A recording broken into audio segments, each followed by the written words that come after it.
Hola a todos, sean muy bienvenidos a un nuevo capítulo de Habla Industrial. Hoy nos encontramos con un invitado muy especial, el cual es docente de la Facultad de Ingeniería, en particular del Departamento de Ingeniería Civil Industrial. Él es el profesor Carlos Navarrete. Hola profesor, ¿cómo está? Hola, muy bien, ¿y tú? Muchas gracias por la invitación. Es genial que nos acompañe. Queríamos saber un poco más sobre su área. Y qué mejor de que usted mismo nos explique con sus palabras a qué área usted se desarrolla. Bueno, mi área disciplinar es sobre ciencia de datos. Si bien estudié mi pregrado en Ingeniería Civil Industrial en esta universidad, me he dedicado los últimos 8 o 10 años a trabajar con el uso de bases de datos, ya sea públicas o de organizaciones, y adicionalmente con la implementación de modelos de inteligencia artificial. Sin duda, un área bastante relevante en este último tiempo. Por lo mismo, nos gustaría saber cuál fue su principal motivo para elegir este camino y desarrollarse en lo que involucra tu área en particular. La verdad es que mi acercamiento al área de datos fue alrededor del 2014, 2015, cuando ya tenía que empezar a buscar tema para memoria de título. Y me acuerdo que en ese entonces un académico del departamento, que ahora es decano, el profesor Catalán, me comentó que él tenía un proyecto para determinar dinámicas de desarrollo económico y que el principal desafío que veía en el tema era el uso de datos.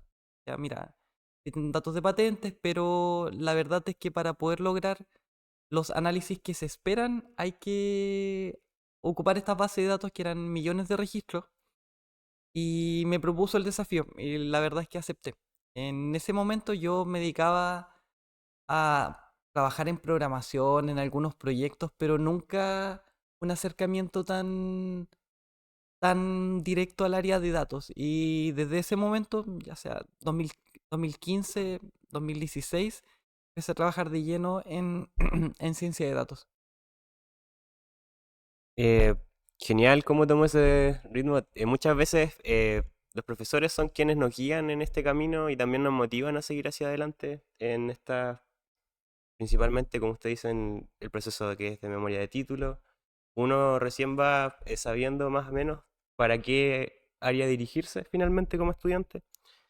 Eh, También, no sé si usted nos podría confirmar, pero estoy investigando un poco de la que usted se ha dedicado y también llegamos no sé si identificar que usted fue ayudante de investigación durante su etapa universitaria.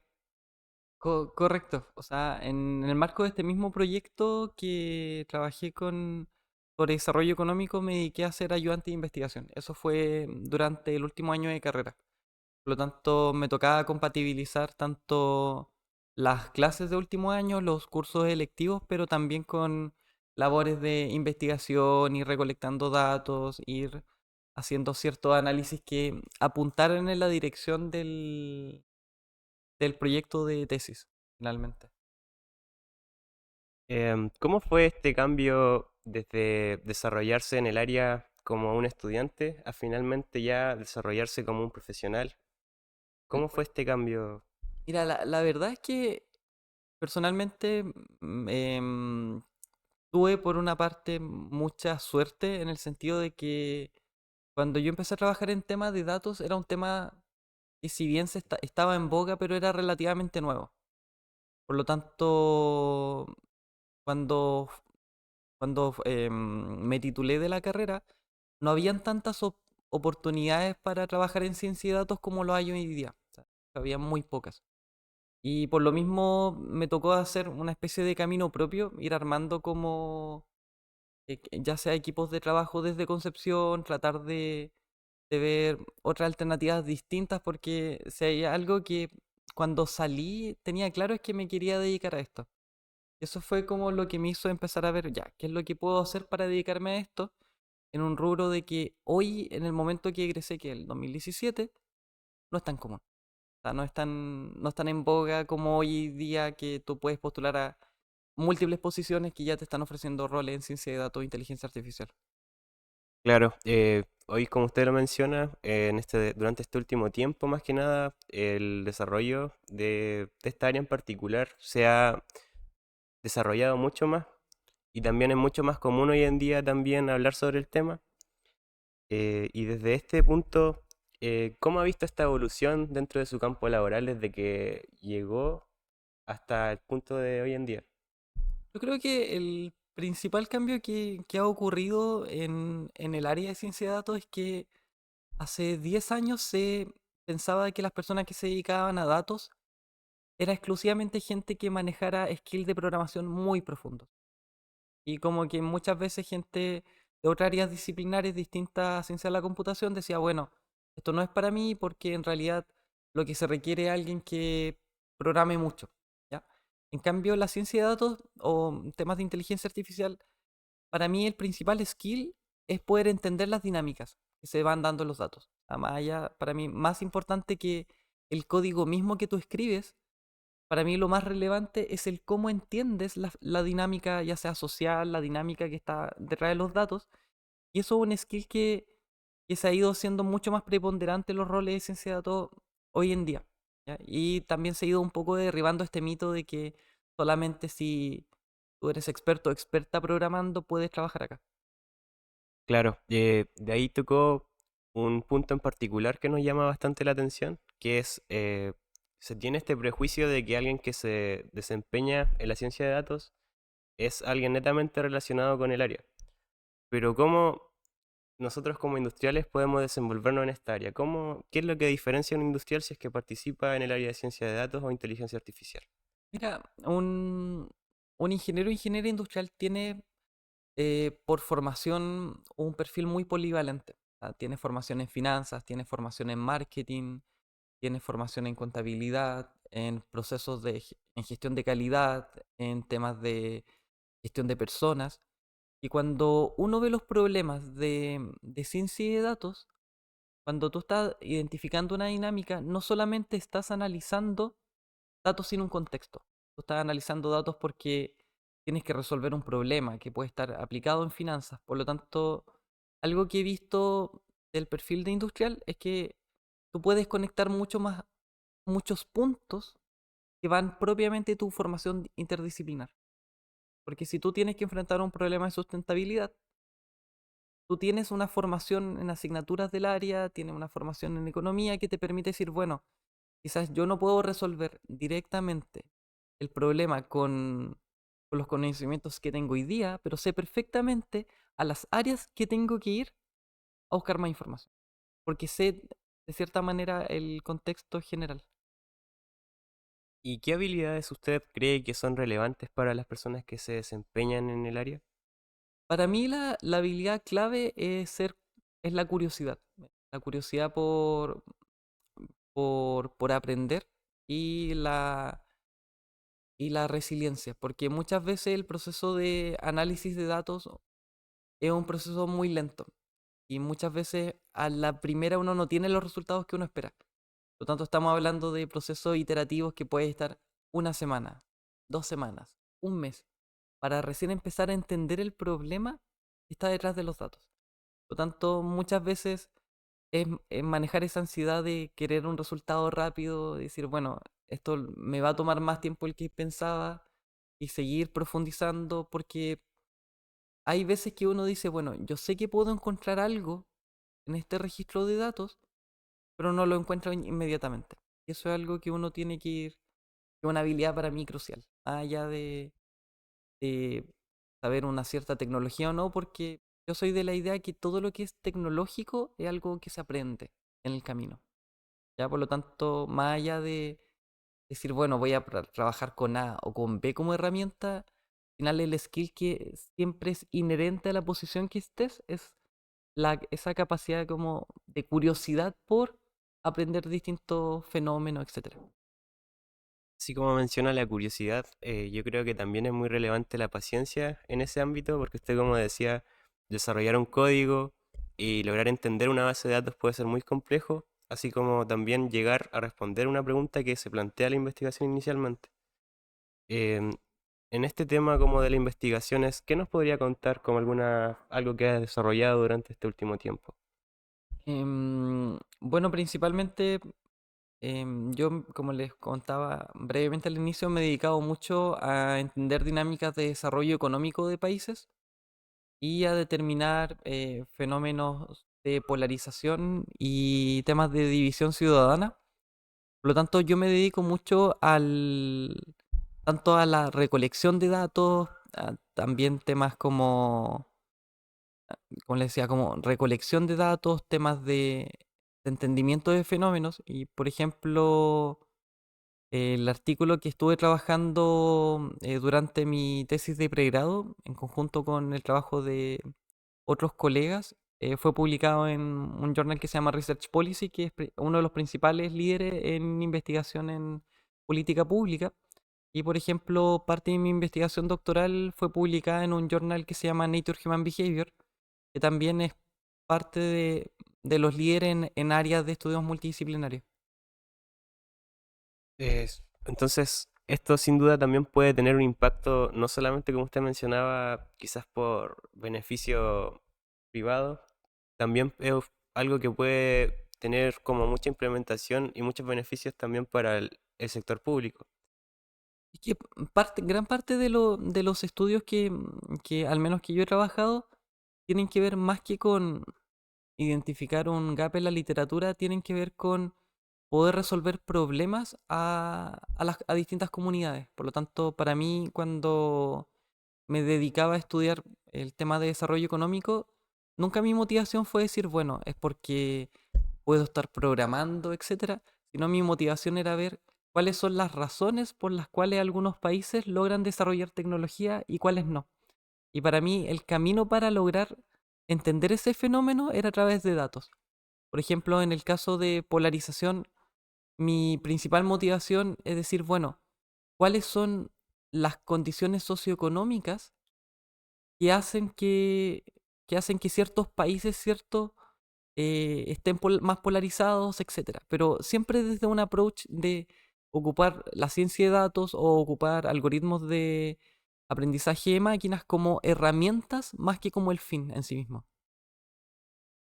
Dentro de este contexto, ¿usted ha desarrollado también investigaciones que podrían estar ligadas más al entorno chileno o particularmente aquí en Concepción? No sé si es que también le gustaría compartir alguno de sus proyectos más recientes. Mira, en temas de investigación, uno de los puntos que me estoy planteando es que para poder entender el contexto chileno, y algo que siempre trato de dar bastante énfasis, es muy importante, si no es, por no decir que es lo más relevante, entender también el contexto mundial. ¿Por qué? Porque todo depende del indicador de la vara de medición que tengamos, ¿ya? Por lo tanto, cuando me dedicaba a estudios de desarrollo económico, es muy importante entender no solo las ventajas comparativas que tú tengas en Concepción comparados con, digamos, la región del Biobío, sino también entender Concepción en un contexto global, ¿ya? Porque al final el desarrollo económico no solamente depende de qué tan bien te va con respecto a tus vecinos cercanos, sino también qué tan bien te va, por ejemplo, con respecto a ciudades que son de igual tamaño, de igual o similar tamaño, pero en distintos países. Por ejemplo, cómo le va a Concepción con respecto a Medellín, con respecto a ciudades como Toulouse en Francia, o ciudades intermedias como Utrecht en Países Bajos. O sea, estamos hablando de que todos, y por lo mismo siempre es que trato de hacer estudios que sean comparativos a nivel mundial. Basándonos en esta comparativa a nivel mundial, ¿cómo encuentra usted que se está desarrollando actualmente el área de la ciencia de datos acá en Chile o si no, particularmente en Concepción nuevamente? Mira, creo que Chile ha ido avanzando bastante en temas de ciencia de datos, habilidades habilitantes para la inteligencia artificial y creo que hay que seguir profundizando por ese camino, ¿ya? Principalmente porque nunca hay que descuidar cuál es nuestro horizonte. O sea, estamos comparándonos con Latinoamérica o nos estamos comparando con el mundo, ¿ya? Pero, por ejemplo, tú tienes cifras que la mayor parte de inversión de Venture Capital en empresas que están ligadas a las nuevas tecnologías de inteligencia artificial están basadas en Estados Unidos. O sea, básicamente tienes casi toda la inversión del mundo de capital de riesgo en solo empresas de Estados Unidos. Y eso no solamente es un llamado de atención para Chile, sino también estamos hablando de un llamado de atención para la Unión Europea, para empresas en Asia, que te está mostrando de que el entorno de desarrollo está de cierta manera enfocando en un solo lugar. ¿Cómo fue su experiencia haciendo un doctorado en Francia? La verdad de las cosas es que yo, yo desde que estaba en el pregrado tenía claro que quería vivir afuera. Quería vivir en... Creo que lo he contado algunas veces que siempre mi motivación era vivir afuera y bueno, y siempre tuve eso de que decía, bueno, ¿cómo puedo lograr vivir afuera considerando mi contexto socioeconómico que soy primera generación en mi familia que entra a la universidad? Ya bueno, tengo que ver alguna forma que me pueda autosustentar viviendo afuera. Ya, por lo tanto, y ahí casi instantáneamente encontré que una de las mejores opciones para poder hacer esto era siguiendo estudios de doctorado, ya que principalmente te pagan un sueldo, tienes estatus de trabajador ya sea en el país que sea, y aparte es un título o un grado académico que te habilita para seguir trabajando en problemas que sean de borde en lo que estás haciendo. Por lo tanto, yo tenía súper claro que quería hacer un doctorado, después se dio la oportunidad que fuese en Francia. Yo al momento de ser aceptado, mi única palabra que sabía en francés era bonjour, pero en realidad nunca lo vi como algo que te inhabilitara a hacer cosas, ¿ya? Siempre lo vi como una herramienta que te daba para poder hacer más cosas de las que quería hacer en el futuro. Sin duda, tuvo que ser un gran desafío también lograr adaptarse al cambio en este caso. ¿De qué manera todo esto le logró ayudar a su formación como persona y también como profesional? Mira, yo siempre he dicho que el doctorado, más allá de los contenidos que uno aprenda en el extranjero, es la experiencia de vida, ¿ya? Porque uno podría perfectamente cursar un doctorado acá, va a tener los mismos contenidos, más o menos los mismos libros o textos guías. Sin embargo, lo que realmente hace los cambios en la formación es la experiencia de vida. Ver cómo personas de distintas nacionalidades comparten o tratan de resolver problemas que uno dice, bueno, yo siempre lo he hecho de esta manera, pero ves que otras personas en otras realidades lo resuelven de una manera diferente. Y ese tipo de experiencias en el largo plazo te va cambiando tu forma de entender, ya sea la vida, la forma de entender los problemas o la forma también de enfrentar desafíos. Por lo tanto, para mí personalmente, como experiencia, la recomiendo totalmente. Creo que quienes puedan y tengan la motivación de hacerlo es algo que no solamente te va a entregar un grado académico, sino también te va a entregar una experiencia de enfrentarte con distintos desafíos, cosas que uno da por sentadas, por ejemplo, el ir a un supermercado y entender todos los ingredientes que están en un producto. ¿Ya? Eso es algo que cuando tú vives en un país que no tienes ningún acercamiento al idioma, es algo que tienes que partir aprendiéndolo de cero. Y ese tipo de cosas, complementadas con la formación que tú vas teniendo, te cambian la forma de ver el mundo.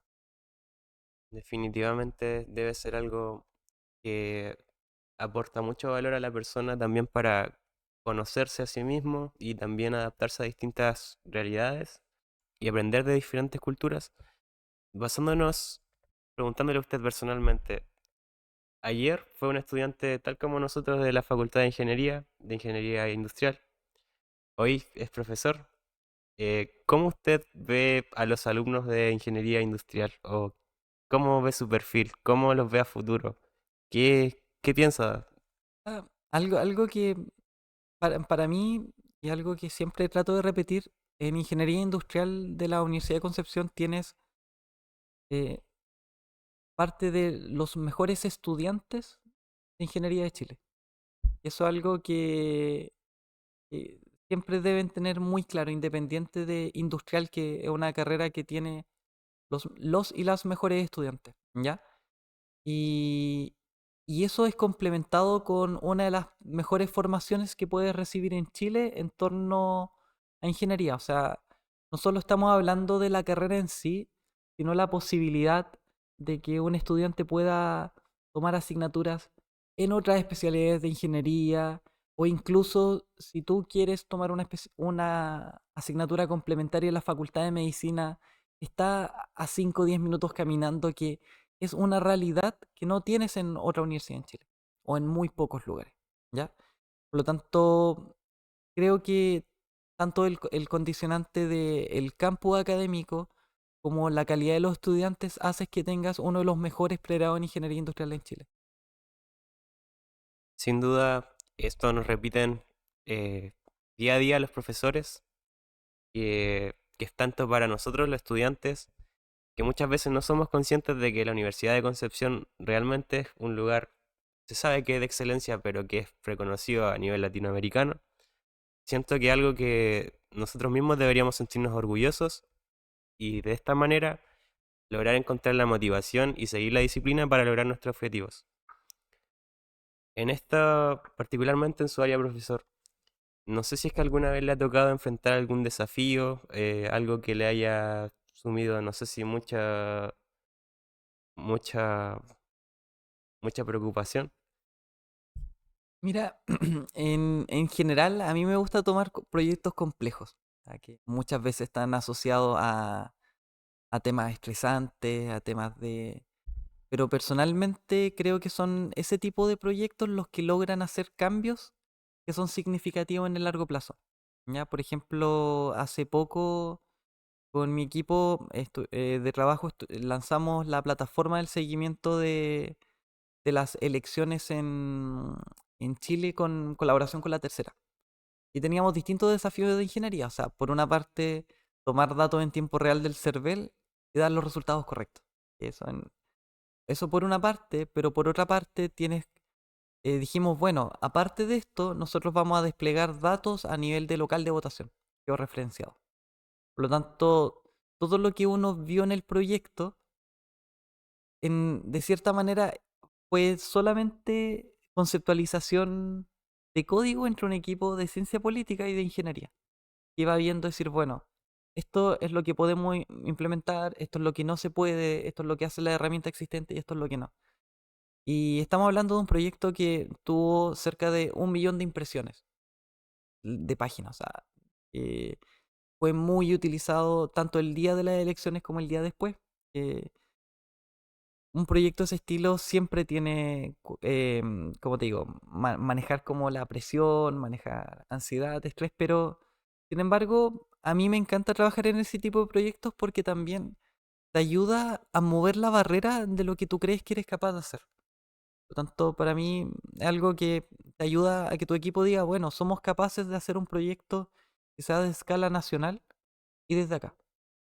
Es algo que para mí tiene mucho más valor que cualquier otra cosa que tú puedas obtener del proyecto, ¿ya? Y así he estado trabajando en distintas iniciativas. O sea, antes del doctorado, me acuerdo que desarrollé igualmente con un equipo una plataforma para determinar prioridades ciudadanas que se llamaba Chilecracia, en el medio del estallido social. Fue algo que desarrollamos en 24 horas y la página en una semana tuvo 100.000 visualizaciones. Ah, lo cual era algo que nosotros no pensábamos, o sea, pero, pero claro, cuando lanzamos la plataforma tuvimos gente que le gustó, gente que no le gustó tanto y lo hizo sentir, pero en realidad ese tipo de iniciativas lo que hace es decir, bueno, tú eres capaz de hacer esto, tú eres capaz de contribuir a cualquier problema de la sociedad desde tu área disciplinar, y aparte vas mostrando de que tienes las capacidades dentro de tus equipos de hacer proyectos que piensen en grande. Dentro de estos proyectos o iniciativas que usted mencionaba, también estamos en conocimiento de que usted fue participante de Steam Data. No sé si es que nos podría comentar algo también de eso particularmente. Y bueno, Stream Data es una empresa de base científico-tecnológica que surge en la Universidad de Concepción, que se llama Spinoff, que tiene como, tiene como finalidad democratizar el acceso a datos o información que existe, ¿ya? Y para ello lo que realizamos y cuando fundamos el spin-off con Amanda Quiroga y Valentina Ferrada, ex estudiantes de ingeniería industrial, fue decir, bueno, ¿qué es lo que tenemos que hacer para convertirnos en el repositorio de datos del mundo?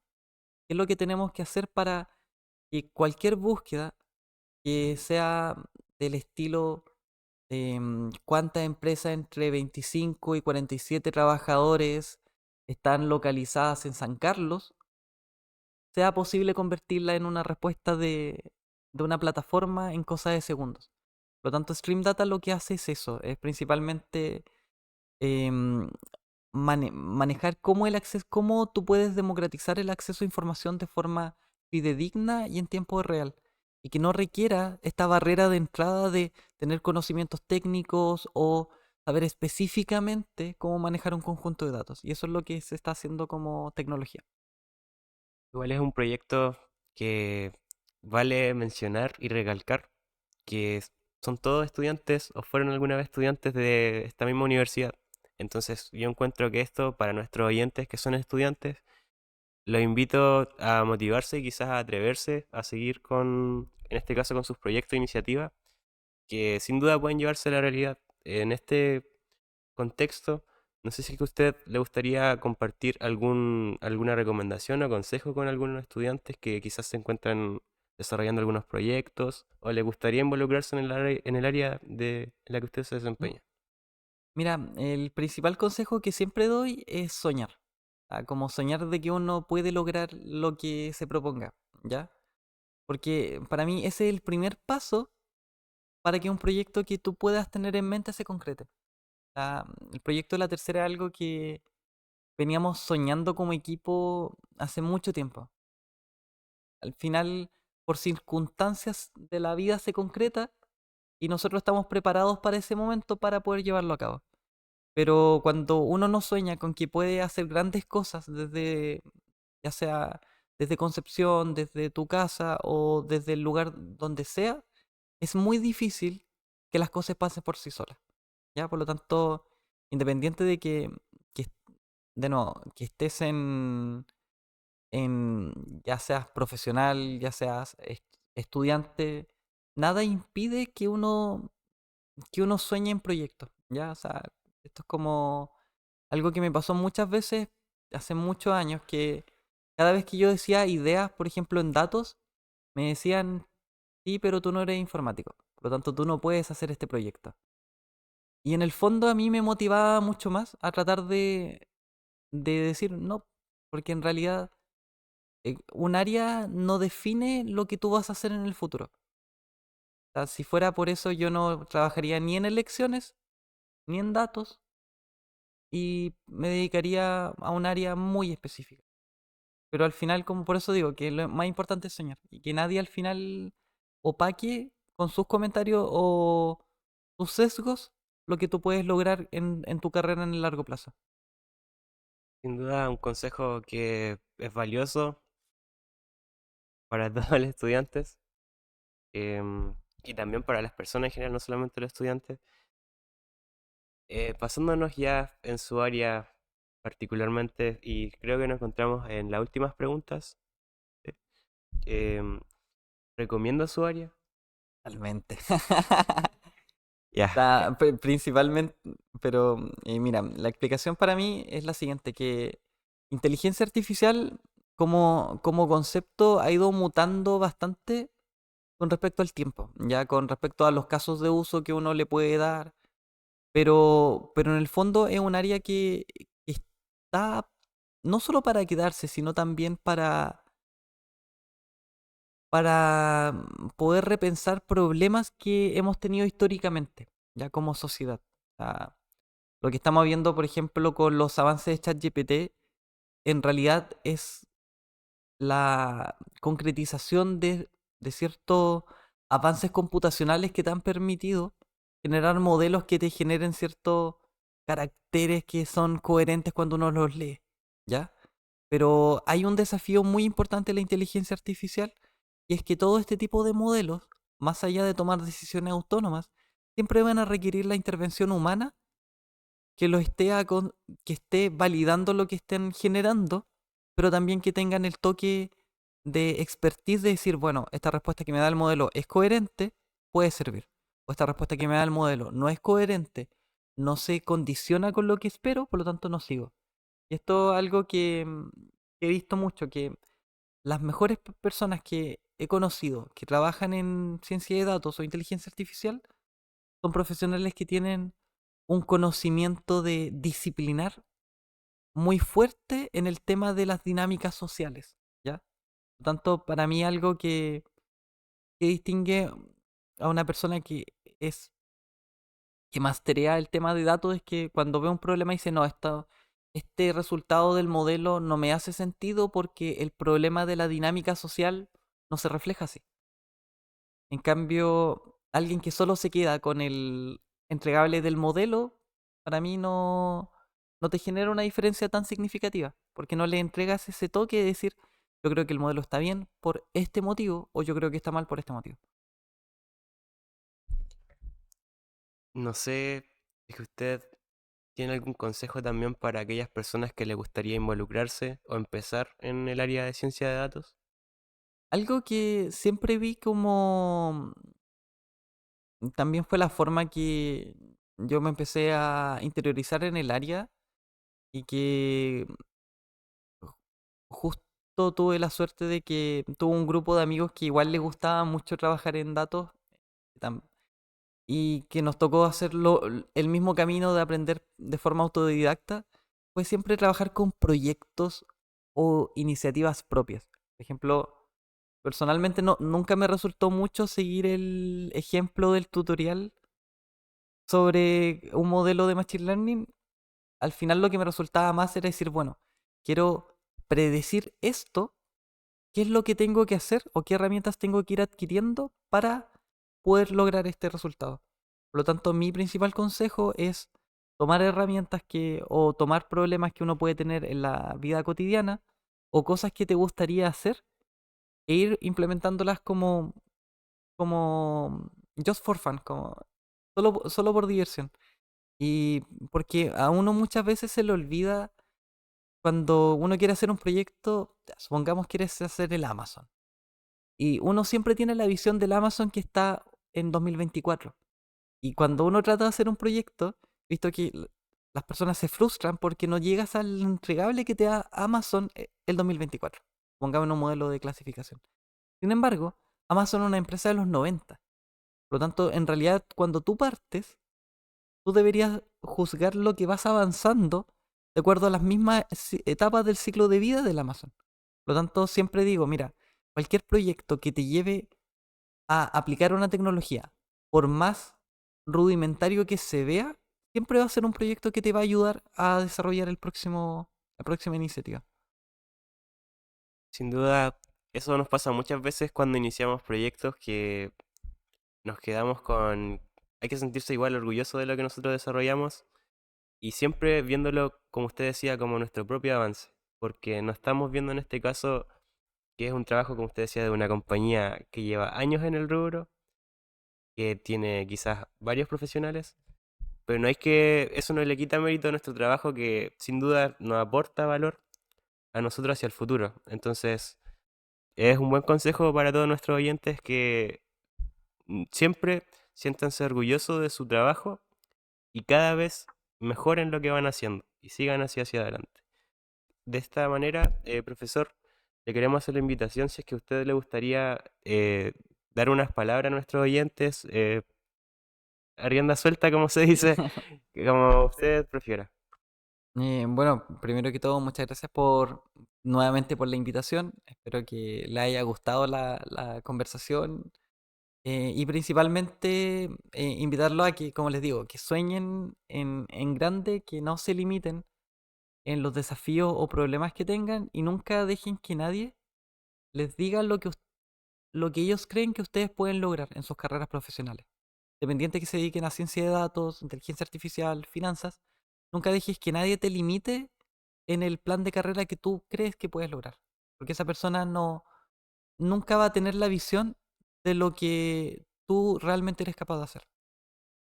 Sin duda unas valiosas palabras para todos nuestros oyentes y de esta manera nos gustaría ir dejando este capítulo hasta aquí.